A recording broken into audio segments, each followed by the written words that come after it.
কথা শুনে তাহলে good girl good girl. First থেকে এটা করব। ঠিক আছে ঠিক আছে লেখো। এমনি বুঝতে পারবে না আজ করবো না। করে করেছে মুখটা জ্বালা করছে, লাল হয়ে গেছে। লাল হয়ে গেছে। লাল হয়ে গেছে না মামা আমার মুখটা?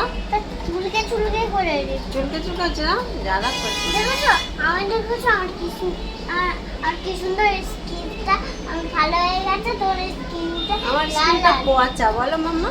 হ্যাঁ আর তুমি চন্দন মাখো, ঠাকুরের থেকে বলো যে আমাকে ভাত দাও, চন্দন মাখতে দাও, তাহলে দেখবে তোমার গার্ল স্কিন হয়ে যাবে। ঠিক আছে আজ থেকে এটা করবো। না না ঝটপট ঝটপট হোমওয়ার্ক করো, তাড়াতাড়ি করো। পেয়েছো? হ্যাঁ লেখো। চলো সুন্দর করে ওয়ান লেখো। ফার্স্টে ওয়ান থেকে শুরু করো। ফার্স্টে এটা লিখবো। না না আগে ফার্স্ট থেকে লিখতে হয় মা। এটা করো এটা করো। দেখো দেখো দুটো কত সুন্দর করেছি। হ্যাঁ হ্যাঁ লেখো লেখো, খুব সুন্দর হচ্ছে।